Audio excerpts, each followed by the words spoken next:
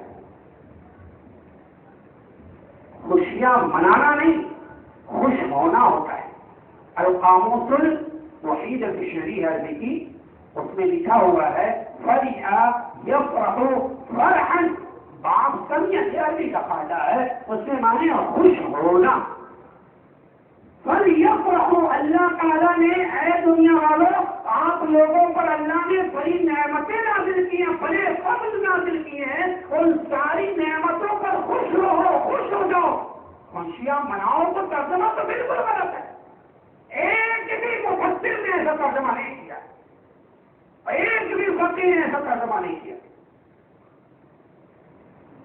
اور اگر خوشیاں مناؤ مان لیا جائے تو پھر سوال یہ ہوتا ہے کہ اس آیت کریمہ میں میلاد کا کہاں ذکر ہے؟ میلاد کا تو ذکر ہی نہیں ہے، اور اس میں کسی تاریخ کسی مہینے کا تو ذکر ہی نہیں ہے۔ بھائی جیسے نماز کا ذکر ہے نا قرآن میں، اب نماز کیسے پڑھیں گے، کون سی دعا پڑھیں گے، کب بیٹھیں گے، کب اٹھیں گے، نیت کہاں باندھیں گے، کیا طریقہ کار ہے، پوری تفصیل حدیث کے اندر موجود ہے۔ لیکن آپ یہاں پر عید میلاد ثابت کر رہے ہیں، تو یہ عید میلاد کی نہ تاریخ پتہ چل پا رہی ہے برابر، نہ اس کے طریقے کار ہیں، نہ اس کے آداب ہیں۔ دو عیدیں ہیں، عید الاضحیٰ عید الفطر، حدیث موجود ہے رمضان مکمل ہو اگلے دن عید مناؤ عید الفطر، اور عید الاضحیٰ کے بارے میں 10 ذی الحجہ کو عید الاضحیٰ منائی جائے۔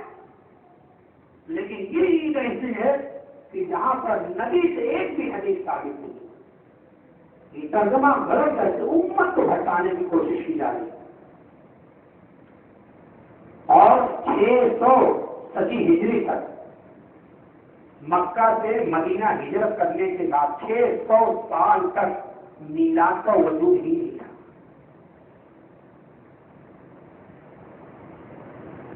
سن 4 صدی ہجری کے اندر روافض غاری شیعہ تاریخی بات ہے، یاد کر رہے ہیں انشاءاللہ بہت کام دے گی چیز۔ فاطمی خلفاء جنہیں روافض بھی کہا جاتا ہے، شیعہ بھی کہا جاتا ہے، ان لوگوں نے 34 صدی ہجری میں 6 میلاد ایجاد کیے تھے۔ میلاد نبی، میلاد علی، میلاد حسن، میلاد حسین اور میلاد فاطمہ، میلاد حاتم وقت، ان لوگوں نے 6 میلاد 34 صدی ہجری میں ایجاد کی۔ اب انہیں کی دیکھا دیکھی ایک صاحب ہیں موصل شہر مصر کے اندر، عمر بن محمد ملا صاحب، بڑے متقی تھے اوپر سے، لیکن بہت بڑے مکار و دغاباز تھے، بڑے اللہ معاف فرمائے۔ تو انہوں نے ان کی دیکھا دیکھی جو ہے انہوں نے میلاد منانا شروع کر۔ اب ان کی دیکھا دیکھی اربن کے جو بادشاہ تھے مظفر ارمنی کا مستحی صاحب، انہوں نے بھی ان کی دیکھا دیکھی میلاد منانا شروع کر دیا۔ اس طرح سے آتے آتے 7ویں صدی ہجری کے شروع میں میلاد مسلمانوں کے اندر رائج ہو گیا۔ اب بتاؤ 600 ہجری کے بعد جو چیز آ رہی ہو وہ دین ہے، یا اس سے پہلے جو اللہ نے نازل کر کے معاملہ کلیئر کر دیا کہ جو قرآن میں وہی چیز ہے؟ اتنی سی کامن بات تھی۔ اور حیرت تو کب ہوتی ہے کہ جب لوگ کہتے ہیں کہ ہمارے امام نے جو کہہ دیا ہم وہی کریں گے، ہم نے کہا اس کو بھی مان لیا جائے۔ امام ابو حنیفہ کی ایک بھی کتاب اگر نہیں انہوں نے لکھی ہو، اور ان کی پوری سیرت میں آپ نہیں دکھا سکتے کہ امام ابو حنیفہ نے میلاد منایا ہو۔ امام احمد بن حنبل، امام شافعی، امام مالک، امام بخاری، امام مسلم، امام ترمذی، امام نسائی، امام ابن ماجہ، پیران پیر اور آپ کے عقیدے کے مطابق دستگیر علامہ فہامہ شیخ عبد القادر جیلانی رحمۃ اللہ علیہ، ان کی بھی کتابیں اٹھا لو، آپ کہیں ایک میلاد کا تصور ہی نہیں ملے گا۔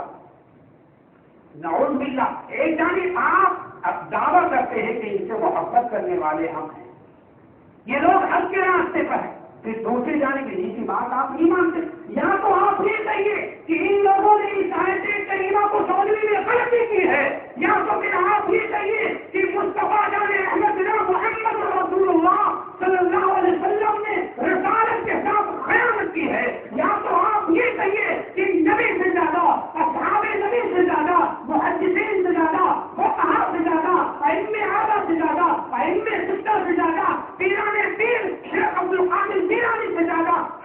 صحابی ہو گئے، یہ لوگ جو ہے کہ کریمہ نہ سمجھ پائے، ہم سمجھ لیں اس کا معنی ہوتا ہے یا پھر چلیے کہ ہم غلطی کریں،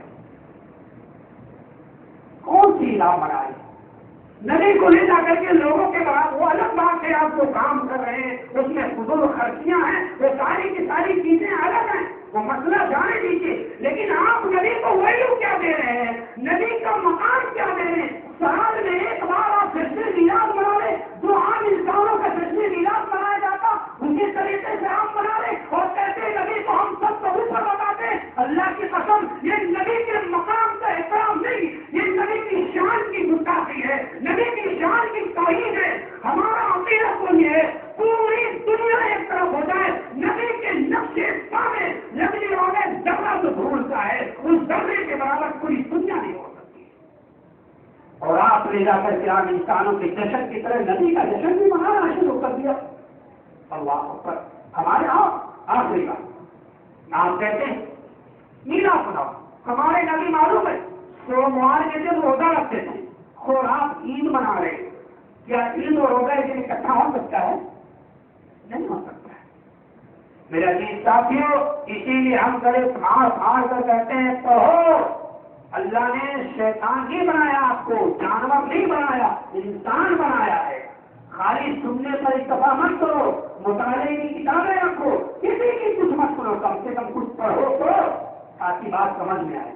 دیکھ لو قرآن شریف کا غلط ترجمہ کر کے صحابہ پر ہم نہیں کہتے، آپ بھی اپنی اداؤں پر ذرا غور کریں، ہم عرض کریں گے تو شکایت ہوگی۔ میرا عزیز ساتھیوں، باتیں بہت ساری ہیں، وقت ہو گیا۔ میرا عزیز ساتھیوں، لوگ ایسے ترجمہ غلط کر دیتے ہیں، سمجھنا چاہیے، لوگوں کو سوچنا چاہیے، اور ہمیں تو اپنے علماء پر بڑی حیرت ہے کہ یار آپ دین پھیلانے کے لیے آئے ہو یا اپنی بھینس کو پھیلانے کے لیے آئے ہو، آپ اپنے من کی بات نہ کرو، قرآن کی بات کریں۔ یہ امت مسلمہ آلریڈی بہت مصیبت میں ہے، پریشانی میں ہے، قرآن و حدیث سے یہ امت دور ہو چکی ہے، پھر آپ اپنے من کی باتیں کرتے ہو۔ جس دین کے بارے میں اللہ نے نبی سے کہا، نبی وَلَوْ تَقَوَّلَ عَلَيْنَا بَعْضَ الْأَقَاوِيلِ لَأَخَذْنَا مِنْهُ بِالْيَمِينِ ثُمَّ لَقَطَعْنَا مِنْهُ الْوَتِينَ، اگر آپ اپنی جانب سے ایک بات اس میں داخل کرتے ہیں تو اے نبی میں یہ نہیں دیکھوں گا کہ میں نے پورے کائنات میں اپنے پاس سب سے اونچا مقام آپ کو دیا ہے، بلکہ میں ان ساری چیزوں کو چھوڑ کر